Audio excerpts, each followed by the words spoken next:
Hey, I'm Felissa Rose, and you're watching Keto and Crime.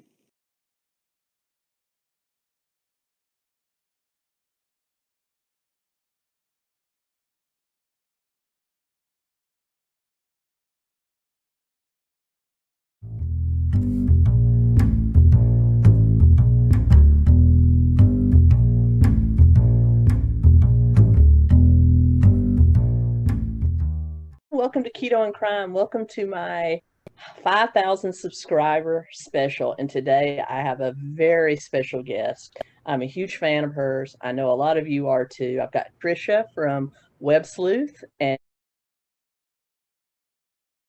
she has graciously offered to join me, or has consented to join me here for my 5,000 subscriber special. So thank you, Tricia. Welcome. Well, thank you, and congratulations on 5,000 subscribers. That is not an easy task. So you're doing something right.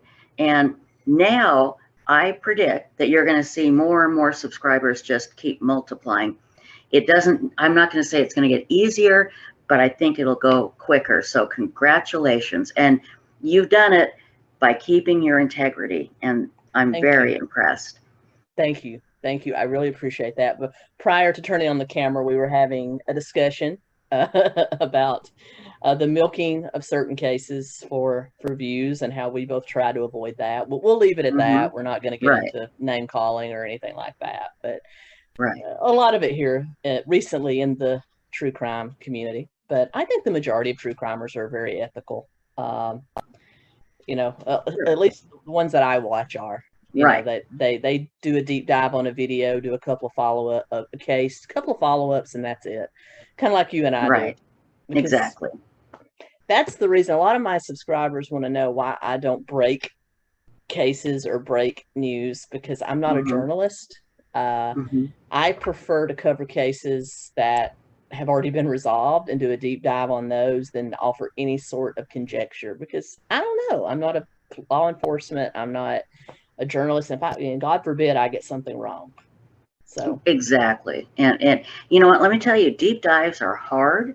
It is a lot of work. So again, hats off to you, because you're doing it right, my dear.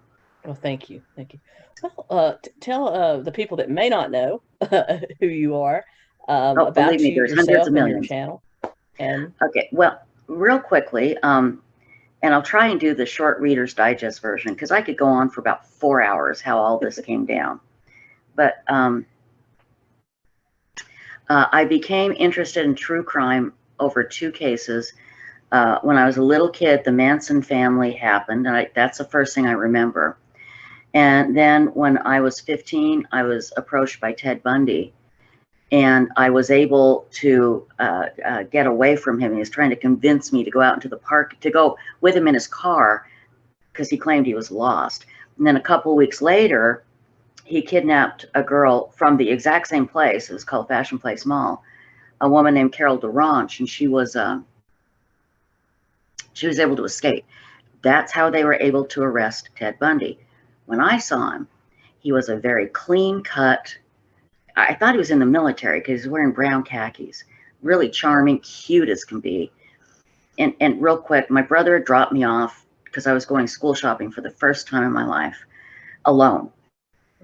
School clothes shopping. And, you know, I was 15. I weighed like 100 pounds, thought I was fat, had, you know, hair parted down the middle, long, just his type. I'm walking into Sears, which goes out into the mall. And I'm walking, and this guy comes up, and just, God, handsome. And I was so boy crazy. I was so desperate. And my first thought is, oh, God, he's cute, you know.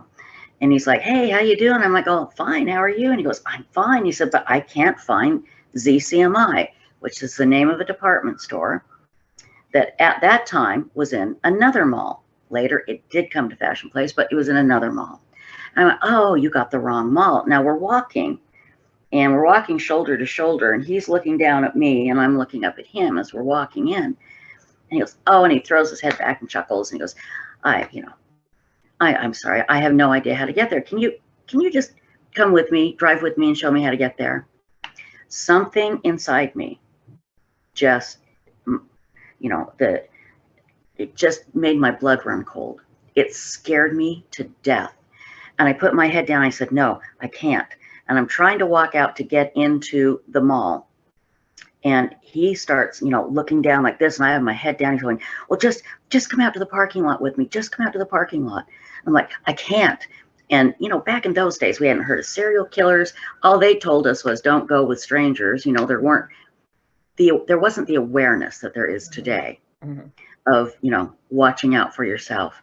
And I look up, and right at that time, I see my cousin, who's old enough to be my mom, with her kids school shopping. And I went, there's my mom. And I ran over to her. And I went, oh God, Jerry, this guy, he's so creepy. And turn around, gone. So I go out into the mall. There's a phone bank there. I call my brother. I said, come get me. This guy here is creepy. He's scaring me. And I want you to, I don't want to shop. Just come get me. And, you know, so he came to pick me up. My brother has anger issues. And there's a hammer sitting there. I'm like, what's that? He goes, let's go find that son of a bitch. I'll kill him. I'm like, Craig, no, calm down. And I really had to talk him out from going to hunt this guy, which, believe me, when we found out who it was, he rubbed it in.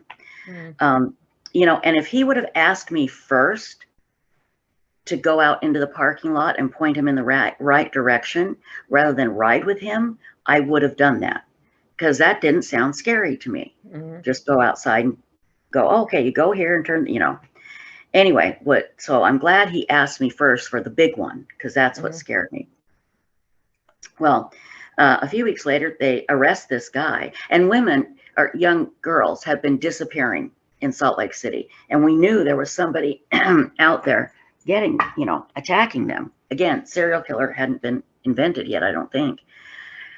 And it shows Ted Bundy arrested, and a scruffy guy, fat, chubby face, you know, 5-day-old beard.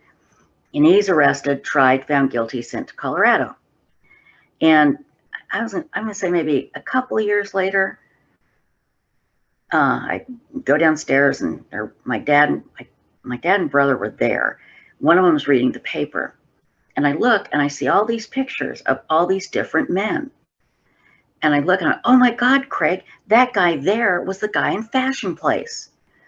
And the title was the 7 different faces of Ted Bundy. And it showed how he could change his looks really quickly. Wow. Yeah, so I called somebody. It was whoever they talked about in the newspaper. I think it was a county attorney. And I said, I can place Ted Bundy there weeks before. And he's going, why didn't you call us? And I said, I didn't know it was him. When he was arrested, he looked totally different. I told him what happened.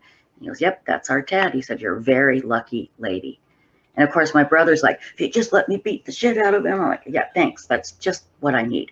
Well, then I need that guilt in addition to all the Catholic guilt I have growing up. Thank you, Craig. So I became obsessed with true crime. And all we had back then in this, you know, mid to late 70s was Anne Rule. I think actually her first book about Ted Bundy came out. And I ate that up, and then any true crime I could get my hands on, I would, before the internet. But I was also, my career was, I was a disc jockey. I was a rock jock.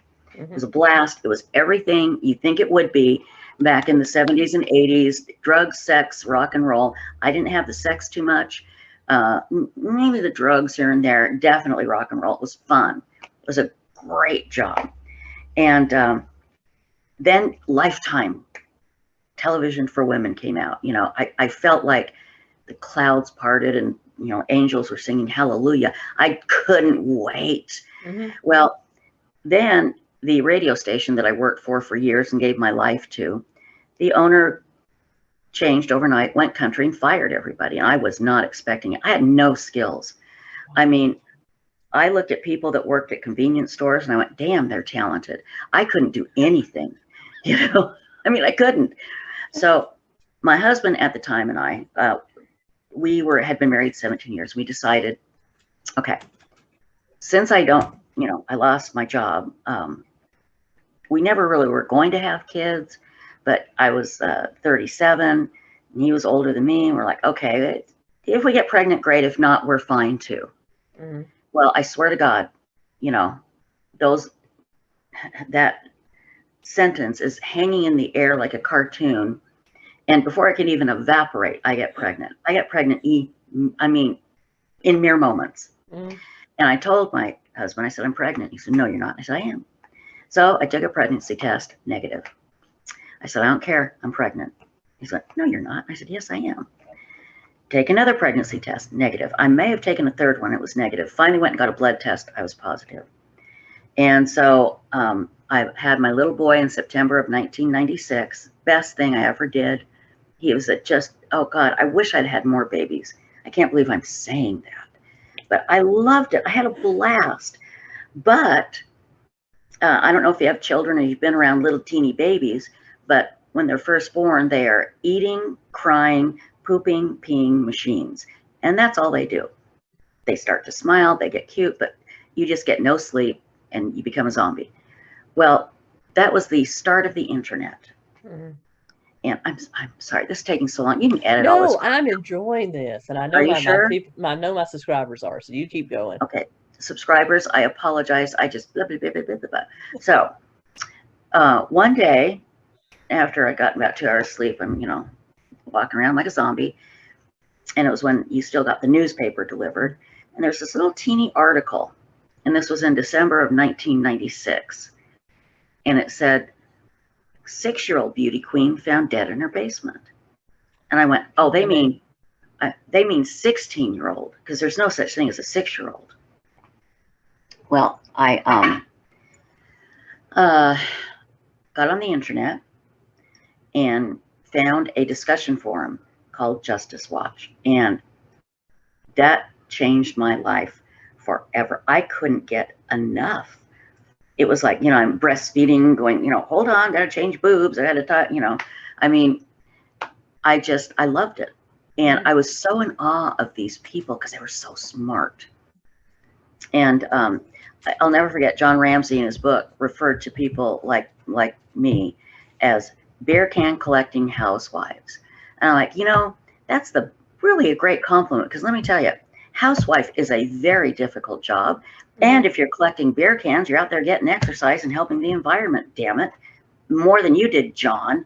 So anyway, I could go on and on about the Ramsey case. That was one of my signature cases that really got me. The Diane Downs, the Atlanta child murders, Right. Rain Williams, Adam Walsh, and then there was one near my hometown, the case of Judith Ann Neely, because it happened near my hometown. Yes. It really got me into it. And then JonBenet Ramsey, and then Susan Smith was another one I got so sucked into.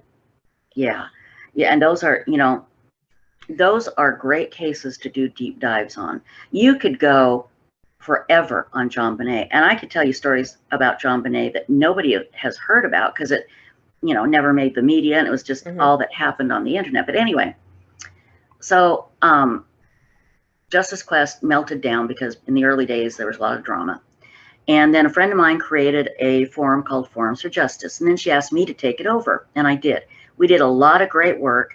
Someday I'll tell you the story of how we exposed Professor Michael Tracy. He was the one that brought John Mark Carr into the picture. And 2 years before that, we had exposed him as a huge liar. And he was a documentarian on the Ramsey case. He never made another documentary because we exposed him hugely. I would love to hear that sometime. Yeah. Yeah, we'll talk about that because that is a whole show. So anyway, then I got a call from the owner of Websleuths.com, the other true crime discussion forum. And to me, I thought they were like amazing because they had 2 great forums on there. They talked about JonBenet Ramsey, Laci Peterson, and the rest of it was like a snake pit. It was just, I know where you live, quit driving by my house, I'll shoot you, it was insane. But the owner called me, she said, I don't want anything to do with this anymore, I'm done. I'm going to give you Websleuths. And I said, no, I'll buy it from you. I said, I don't want any legal problems. So I bought it. And I went into Websleuths, and there was such vitriol, there was such hate, such anger. So the first thing I did was ban. Now, keep in mind, There's never been a book on how to run a discussion forum. I had no idea what I was doing, but I banned a bunch of people.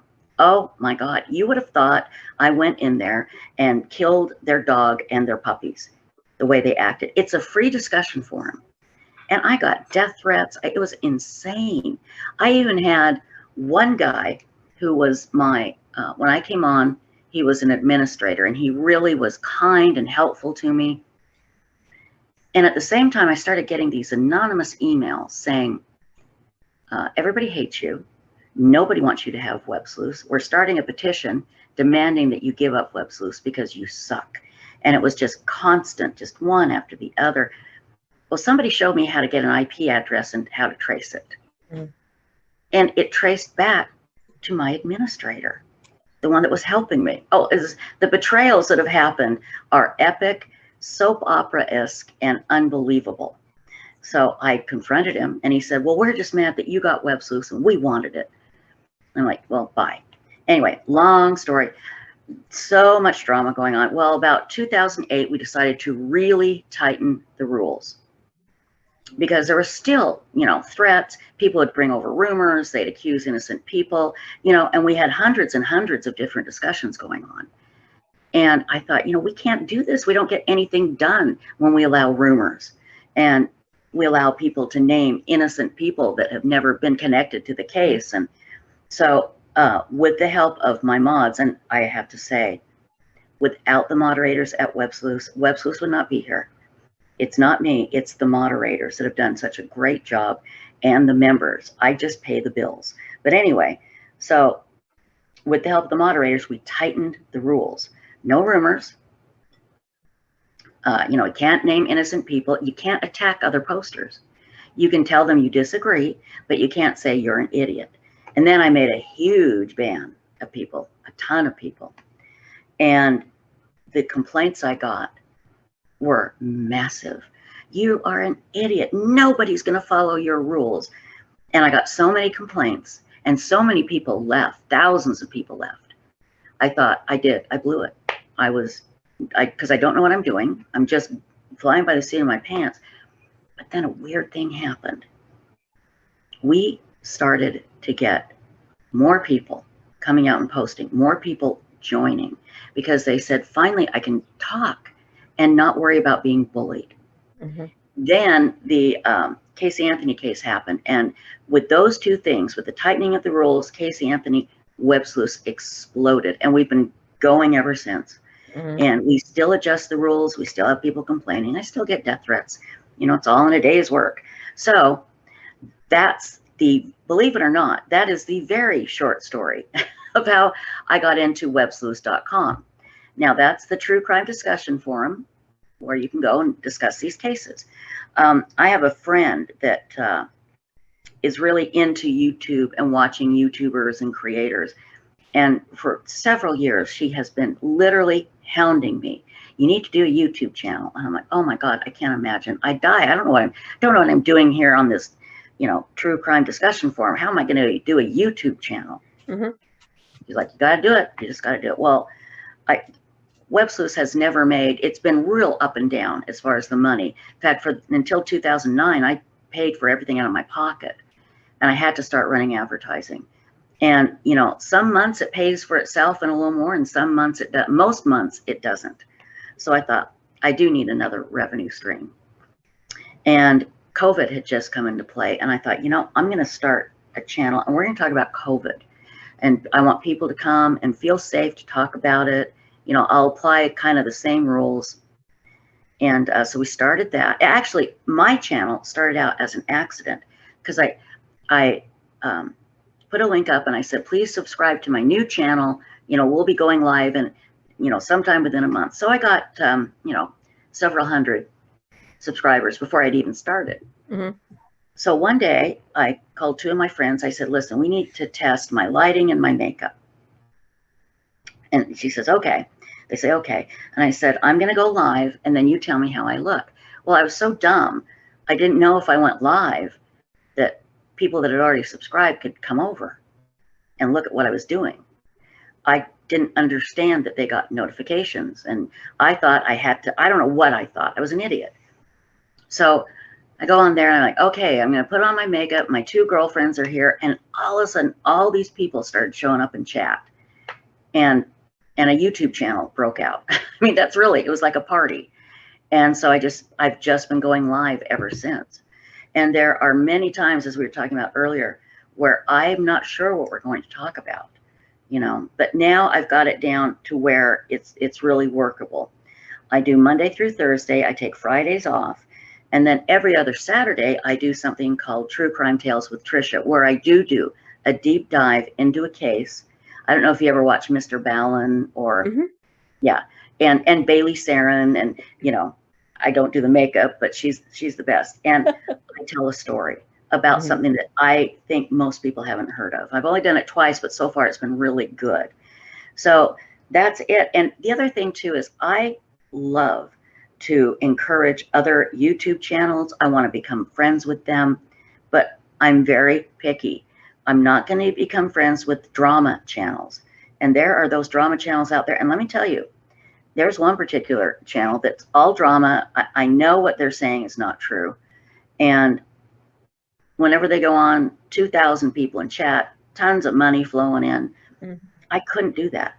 I couldn't do that. I would rather go train myself and work at a convenience store or whatever than do that. I can't do it. And I know you're the same way. And I want to publicly congratulate you on that, because we need good people in YouTube, or YouTube is not going to let us ever discuss true crime if we don't get it under control. Exactly. So thank you for having those morals and scruples and not joining in the drama and the lies and the rumor. Okay, that's one question. Let's see if I can take up 2 hours and answer 3 questions. Oh, that was wonderful. I had no idea that the history that you had gone through, especially with having to clean up web sleuths and things like that. That's awesome. Well, and to this day, there's no one I can turn to that has done this before. You know, I can only look. What I can really do is look at what not to do. That's the big thing. Especially like Facebook is out of control. There are some great true crime Facebook pages, really good ones. Most of them are just gossip and bull, and it's awful. So I kind of look and I go, okay, well, we're not going to do that. And, you know, our rules are very fluid. We keep changing them depending on the case, you know, so. That's the reason, exactly the reasons that you were talking about, is not wanting to get into drama and commentary is the reason that I don't cover a whole lot of ongoing cases that we don't know the resolution to, because I don't want to accidentally say something that could be construed as wrong. So when I cover, for example, the only 3 ongoing that I've been covering are Summer Wells, and I've done minimal coverage on that. It's like I've gone over what the sheriff of Hamilton County has said, and that's pretty. And that's what we need to talk about mostly. Right. Now there is a little bit of a side issue, because there is a YouTube channel creator named Chris Madonna, The Interview Room. I like Chris personally. I like what he has done, and he has been able to. These 2 women who say that Don SA'd them when they were kids. Well, actually, there's more. He was able to get them to come and talk about it, and I thought that was very important. Mainly because it's important to, you know, they filed charges, because in Utah there's no statute of limitations on that. So they have, I shouldn't say they filed charges. They've started a police investigation, and you know, Chris goes deep, and he goes into Don Wells and his behavior based on these accusations. And he has admitted that he did this, but he says she instigated it. Now, it started when she was 5, he was 12. What happened was he went to prison for 2 years, got out when he was 19, and she was 12. And came home and immediately started up again. And that's when she put her foot down. This was his stepsister. Said no more, told her mom. And then Don's dad said, if you report this, I'm going to divorce you. You'll have nothing. So her mom said, I'm sorry, we can't do any. I mean, can you imagine? Can you imagine? I know. Anyway, so again, there's always a little bit of an exception to the rule, but I leave that stuff to Chris. I'm not going to talk to Dawn or Candace. No. You know, I want to listen to the sheriff. I want to listen to the people that have the people that have the facts. So again, hats off to you, because let me tell you, you could get a lot of subscribers and get a lot of donations and get a lot of money from advertising if you did go that route. But you're not, and I think that's great. I apologize. I have speaking of drama, I have okay,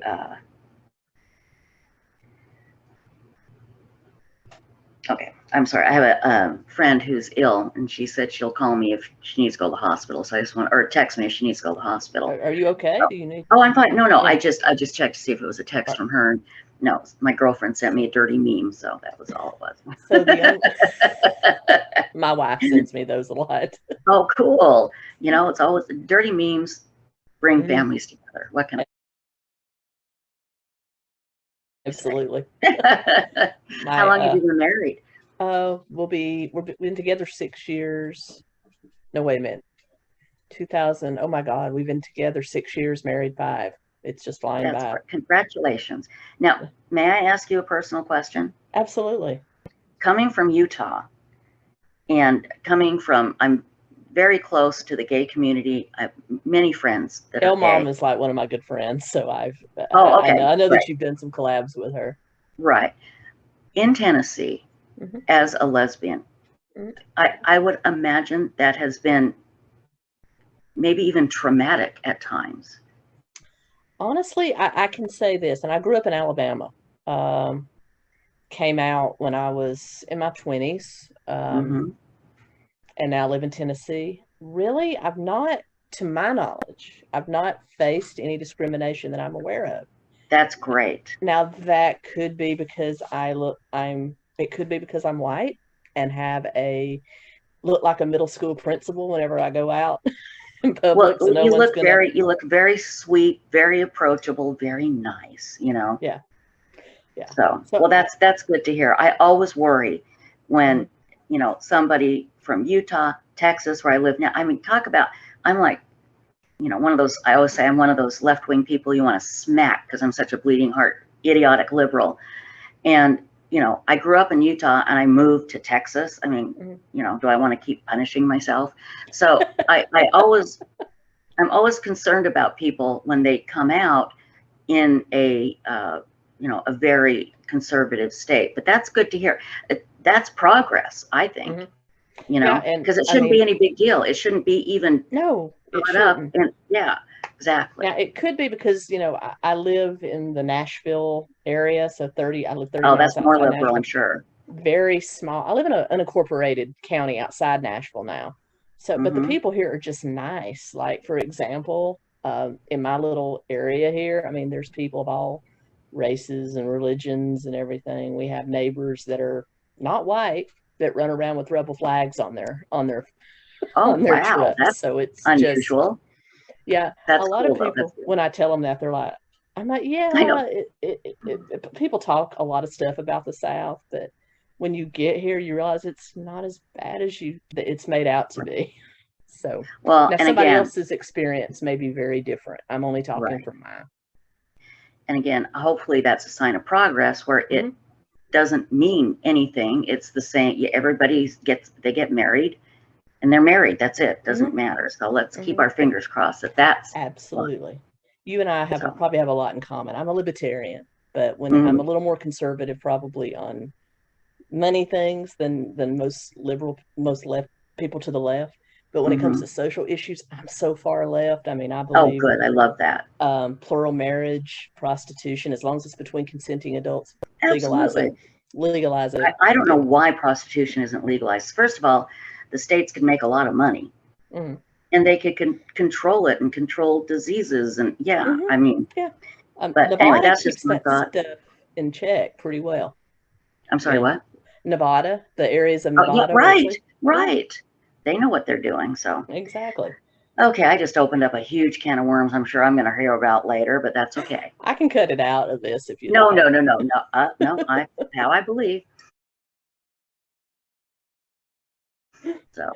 And But yeah, but I'm like you. I've been very lucky in that I haven't gotten a whole lot of hate.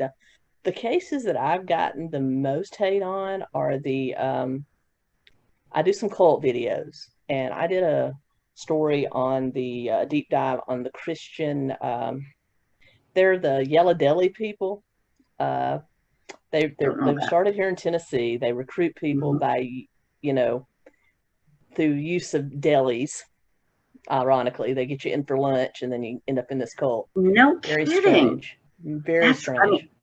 mean, if you put a gun to my head and said, "What's the weirdest way somebody could get you in a cult?" I would never think of a deli. In fact, I was waiting for a different definition of deli because I thought, well, they don't mean a deli. You didn't They're mean a called the cult. 12 tribes, and they Okay. are. I have gotten more hate off that video. Really? And I know it's cool. I know it's members. I know it's members. Oh, because, of course, because nobody else would care. Yeah, you know, telling me how wrong I am, and how am I wrong? Of course, they never answer that. No. And then the Amanda Knox case, I did a deep dive on Amanda Knox, and I made the claim that I don't think she did it.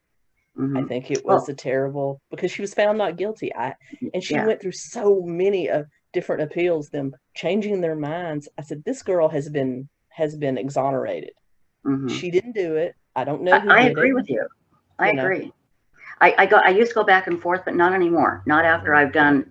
I haven't done the research you have. I've, looked into it a little bit a few years ago, and I thought, I don't think she did it. No, But I don't either. People, I think people are just, boy, they get mad. They put a man from the Ivory Coast of Africa. Can't think of his name right off the top of my head, but he was convicted of some drug and sexual assault around the same Mhm. time, and he was connected to Meredith Kushner, and I think he did it. There you go. Mhm. That's my opinion. So, And you're allowed to have it, and people shouldn't threaten your. I'm not saying they threatened your life, but they shouldn't get upset just over it. hate.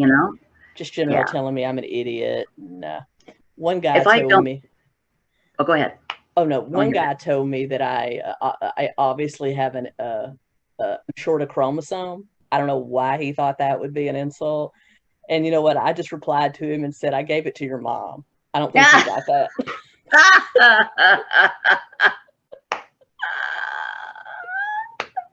That's perfect. Oh my God, that's perfect. Listen, if you don't have somebody calling you an idiot on a regular basis, you're not doing your job, so do keep that in mind. So that makes me feel good. And then the only other hate I've ever got is when I did a deep dive, a 2-part deep dive on QAnon. Got a lot of hate from QAnon people. Yeah, I haven't done deep dives, but I've had guests on that are involved in the research, and they've gotten literal, just beyond death threats. It's scary. Yeah. It's very scary. I'm like, you really believe? I mean, I'm like, it's scary how many people really believe that. I mean, and no one is saying that there is not, that elitists, I mean, look at Epstein, that elitists are not preying on children. No one has ever said that. But do I think there's this worldwide conspiracy? No. Didn't happen. Didn't happen like that. I know. Yeah, we've got, when I've done those, when I was talking about the election and telling people, Joe Biden won, knock it off. Yeah. They've had every chance to prove it. And I'll get people in chat going, you just don't understand, Tricia. I'm like, yeah, I do. Show me the evidence. There isn't any, and it's when they don't show it to you, they say, well, because we were hacked, it's so ridiculous. It angers me to see people's family broken up because of these idiotic things. Now, I don't know how you feel about mainstream media, but I honestly think if mainstream media had just done their job and did what they were supposed to do and say, we're going to look into this. And then, we looked into it and there was no evidence. Oh, right. No, you're right. I thought you meant tampering. Instead of just calling everybody, if they had just done some investigative journalism and put up their sources and how they came to that conclusion, would have been a lot better, instead of feeding into the paranoia and the, well, instead of giving both sides, like the other side is legit to have an argument. They don't have an argument. I thought you meant about QAnon in general, if they had just not given them. No, just the tampering of the election. Yeah, just you're right. If they'd have come on and said, we investigated, it didn't happen, we're not going to have people on that say it did, and we're not going to discuss it anymore. Yeah, do your job. You're a journalist. Do your job. But that's what people wanted to talk about. That's where they get ratings. It's clicks. Yeah. It's clicks, drama. It's ratings, it's all of that. Exactly. Yep. Exactly. Well, tell me, of course, the only 3 current cases that I've covered, of course, are Summer Wells. We've already talked about how that one's being blown up and dramatized. Of course, the 𝗍𝗶𝗀 case. That's probably, I've done the most videos on the 𝗍𝗶𝗀 cases because I've done a deep dive on each person in the 𝗍𝗶𝗀 universe, as I call it. And I've done the books, and I do believe that he and Lori Vallow and 𝗟𝑥𝗀𝗃, even though Alex is dead, are guilty, guilty, guilty. What 100%. I cannot tell you is how they did it, you know, who did what, but they're all in on it. I will venture to say that because I've done enough research. Excuse me, I got to turn my battery on or I'm about to go blank. So hang on 1 second. Scrappy Joe will entertain you here. Entertain Scrappy. Hey, Scrappy. I don't know if you can see him or not. I can. He's adorable. He's my buddy. Okay, let's make sure. There we go. Now we're good. Okay. So that's the only case I'll venture an opinion on. I think they're all guilty. I think they all had something to do with it. And I am not going to do a deep dive into why his children think that he's innocent, because that's to be expected. You don't want to believe your father. You know. In an LDS family, you know, as you know, with Mom, she explains it quite well. LDS people are brought up and taught that the father is the head of the family. They can have visions from God, you know, and they can, you believe your father because, and Chad was a very well-respected LDS man until he went off the deep end. So you can see the kids have been told all their life, listen to your dad. He's our spiritual, you know, one of our spiritual leaders, blah, blah, blah. Well, they're not going to turn on him, you know, when he starts changing and starts doing these weird things. They just can't wrap their head around that their father could do something so evil. I can very easily. And I'm with you. I don't know who did what. And I'll say, I don't believe for 1 second that Alex Cox's death was natural. It was caused by something. What? I don't know. Yeah, exactly. Too many people die around Lori and Chad, you know? Yeah. And that's what I mentioned when I did a deep dive on 𝗍𝗶𝗀. I said she was known. She had ties to the Love Is One cult, you know, by virtue of Hawaii, their whole, you know, of using heavy metals and things like that. Like heavy metals would do it. Mercury to cure just about everything. That would have put blood clots in his lungs. Absolutely. And he's been cremated. I had Joseph Scott Morgan on, the death investigator, and you know, very well respected. He teaches applied forensics, and he read the autopsy report and he said everything in here says to me natural causes, you know, bad health, blood clots in the lungs. But he can only, like you said, he can only go by the autopsy. They didn't test for anything, so they got away with it. And they're not going because he's cremated. No way to go back on it. And the fact they gave her a qualified immunity, 𝗍𝗶𝗀, she's going to sing like a canary, and I can't wait to see what she says. I'm real anxious to get this going. But now that Lori has been given another, 180 days to, you know, try and get well enough. And then Chad, and then they've asked that the cases be severed, and you know it's not going to happen in November when it's supposed to. No, unfortunately not. And I don't know if she'll ever go to trial in Idaho, just because you know you can only be judged competent to stand trial. There's no insanity not guilty by virtue of insanity plea. Right. But there is one in Arizona, so I'm hoping she'll be forced to go to trial in Arizona for at least Charles Vallow's death. For trial, that would be great. Just you know, put her up there, you know, put a stick up her back and make her hold her head up and listen. You know, I have no sympathy for that woman whatsoever. She's a manipulator, and she's a monster. I've kind of gone back and forth. Of all the people in that universe, I think Jason Mao, I think he was just a useful idiot. I don't think he has anything to do with it. Right. Forgive me for saying idiot, but you know how somebody's like, how many times have I used the word idiot in this interview? It's my favorite word. Yeah. But Melanie Gibb, I don't know about her. She could have come forward a lot sooner. That's all I'll say. I think if she'd have come forward, at the very least, 𝗬𝗎 𝗍𝗏 could have been saved. Yeah, that really absolutely bothers me. Yep. So, and a lot of people have done deep dive. I should say several people I respect have really looked into her, and they say she's shady. They don't think she had anything to do with it. No, I don't. I don't. No, but she knew that people were being threatened. Yeah. You know, because when you say that somebody's a zombie and the only way they can be released is to kill them, that's a problem. And she's telling her kids are, you know, Tylee and JJ are zombies. It's like, oh my God. Yeah. You know, run to the call 911. That's what I do. Yeah. You need to call the police and okay, I'm concerned. These people have weird religious beliefs. I'm concerned, you know. Right. That's all you gotta say. Exactly. Yeah. And other than that, the 𝗏𝗏 case is the only other one currently that I'm covering.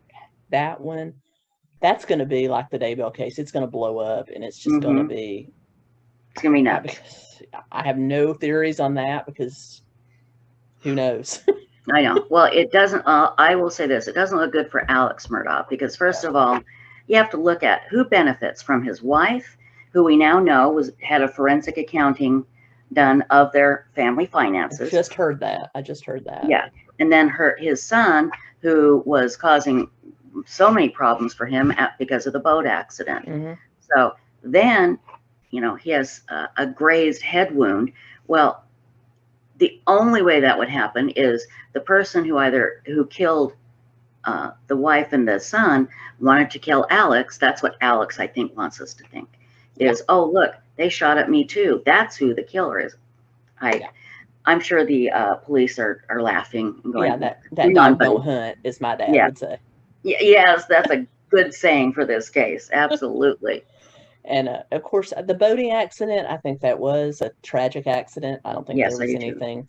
But I think from what I read, the interference that Alex and his father, before he died, had got into that and refused to let the children blow, you know, breathalyzers. I thought that was standard in any kind of accident. It should have been, but they had such political power, you know, because they were, you know, long-standing law firm. And I do think that he was drunk, obviously. Why would he, you know, why would the dad and grandpa interfere so much if he wasn't? Exactly. You know? Exactly. So. And then the only other is, of course, Stephen Smith. Possible links to a 𝗏𝗏 family as far as a gay relationship. That's a weird one. Well, yeah, and they didn't even look at that case until they opened up the investigation into the death of Paul and Maggie, the mom and the son, and then his name popped up somehow, and that's why they started looking into that quote-unquote hit and run, you know? So there's all kinds of wheels turning in this case. It's going to be really interesting to see how it all comes out. And then Gloria Satterfield, the housekeeper. The housekeeper. How many people have to die around Alex Murdaugh? I know. And what did she? Okay, it could have been an accident. Buster was named as the only person of interest in that insurance investigation. But you know what? How did she? What did she? Did she trip? Was that what they said? That's all I can find is she's tripped downstairs. And I do that about every day. So I mean, I do. It could have been a pure accident, but sure. You get to the point that it's too much of a coincidence to be a coincidence. You know, immediately you go to the game of Clue, and you're like, "What did she see? What did she have feeling?" You know. Oh, housekeepers see a lot. I know because my ex-husband married ours, but a whole other show. Oh my God, I'm so. Oh no, it's actually great. It's actually got rid of both of them. Well, yeah, we are better divorced than we were married. That's for sure. But yeah, it's a whole other story. So anyway, yeah, I don't know what's going to happen. That I'm anxiously waiting to see if they're going to have an arrest here soon. And I know my subscribers are like, give us a theory, Tracy. I have no theory to give. It's just like Summer Wells. I have no theory to give until I know more. Yeah, well, especially in Summer Wells. Yeah, I mean, you do have to look at the bit of the timeline that we know. You do have to look at what Don has said when he's, you know, he said in one phone call that if Jeannie, that's the sister, and she has said her name, that if Jeannie files or is able to get charges filed against him, and I think the only way she could do that is for the attempt when he was an adult and she was 12, because before that they were minors, both of them. But I don't know, I'm not sure. But the only, oh God, now I lost my train of thought. Anyway, you have to look at what Don said in this phone call to another YouTube creator. He said, and I'm going to stand up there and tell the judge that she instigated it. And I'm like, dude, please, Don, please tell the judge that a 5-year-old instigated it. Come on, I dare you. You do have to look at that, you know, you do. But it's not up to us to decide exactly what happened. The police know a lot more than we do. Here's the thing. Dawn has given them a detailed timeline, so has Candace. They probably by now have the ping, the digital map of where they really were.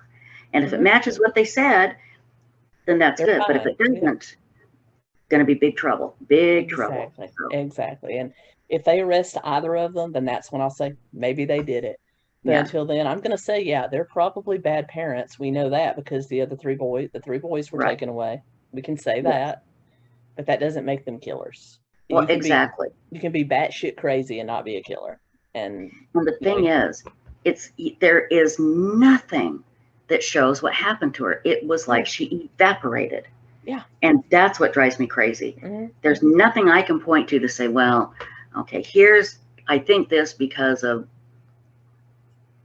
The only thing I can think of is, you know, my suspicions are on Don because of what he has said. But I don't know. She could have been strange, unlikely because of where they live, but a friend could have picked her up, taken her, and put her in trafficking. That could have happened. Yeah. You know, that county has above average rates for that sort of thing. I know because my mother-in-law has a friend that worked the TBI special unit that investigated that, and he said that whole East Tennessee area is a hotbed because that's from Atlanta. So that's one possibility, but it's also a possibility she got lost in the woods, or third possibility, somebody in the family did it, but we don't know that yet. Somebody in the family may have taken her thinking they're rescuing her and are hiding her, which is what I really pray to God. I hope. I want that little girl to be found safe and sound so bad. I mean, they say the first 48 hours is crucial, and we're going on 10 or 11 weeks. So as time goes by, I'm less and less hopeful, but I really hope. I really hope. I think of Elizabeth Smart. I was sure she was dead. I was so sure. And 𝗙𝗍 Dugard, is that her name? The girl that was kidnapped in Nevada at the bus stop, and they found her. She'd had, was it 2 kids? You know, I mean, it can't happen. The one that was hidden in the house in Cleveland. No, those were 3 girls hidden in the house in Cleveland. Yeah, right. And again, those 3, perfect example. It can happen, and we just have to hope and pray she is alive. Yeah, that's definitely. And then, other than that, the Fawn Mountain case, which I know we discussed just prior, I'm doing a live stream on that this week. It probably would have already aired by the time this goes out, but just trying to bring awareness to that case. I mean, it's tell me a little bit about, I say us because I'm so used to saying that. Tell me a little bit about it.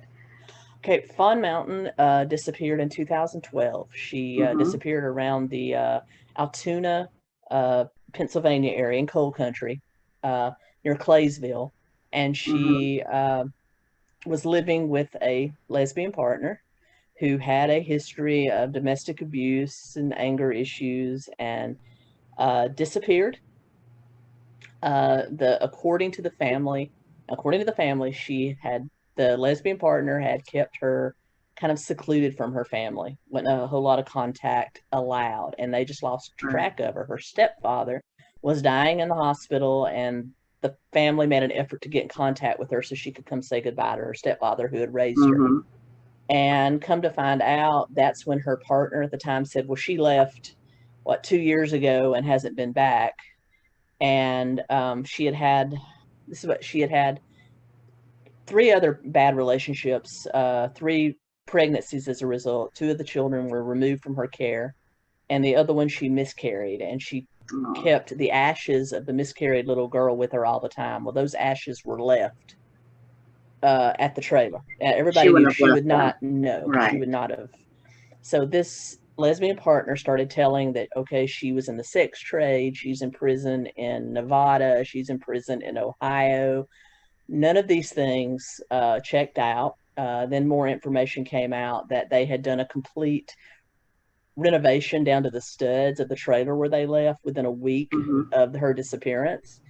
And then after she actually met somebody else, got legally married, and then that person accused her of domestic violence. She actually did get arrested for felony strangulation.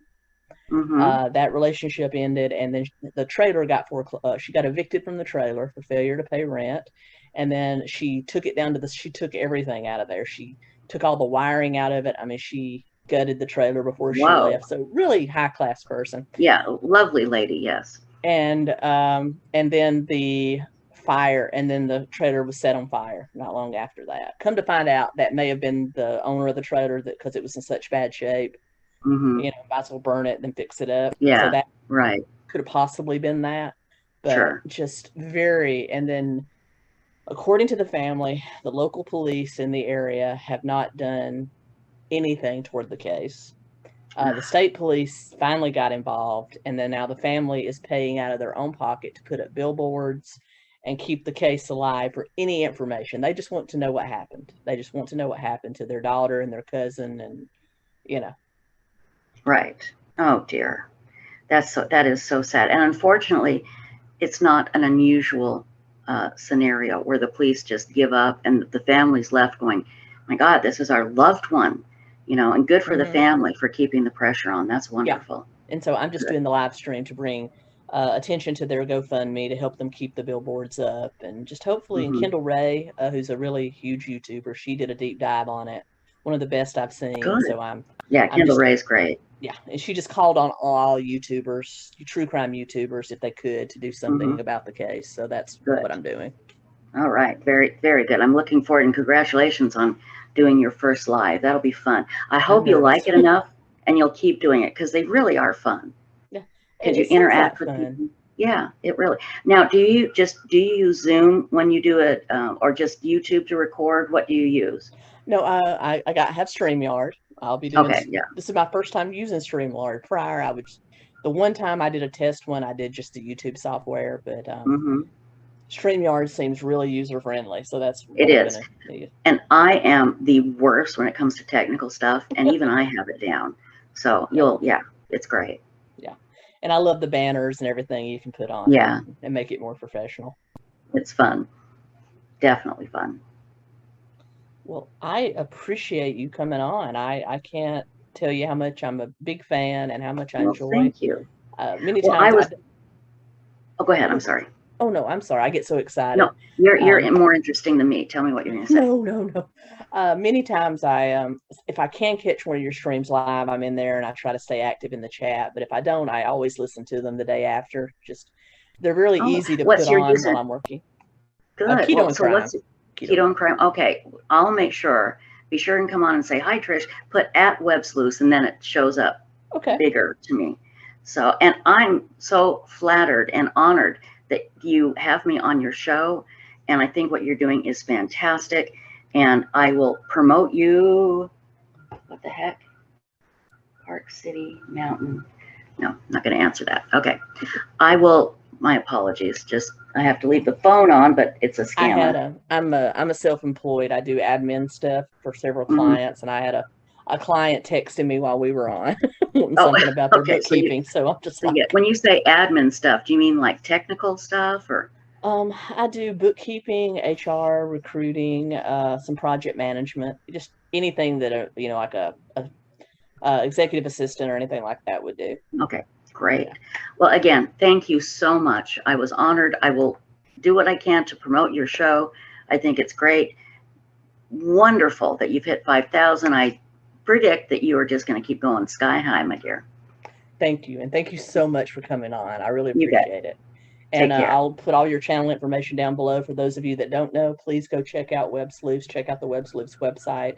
Great, great resource. And with that being said, Keto and Perfect. Crime.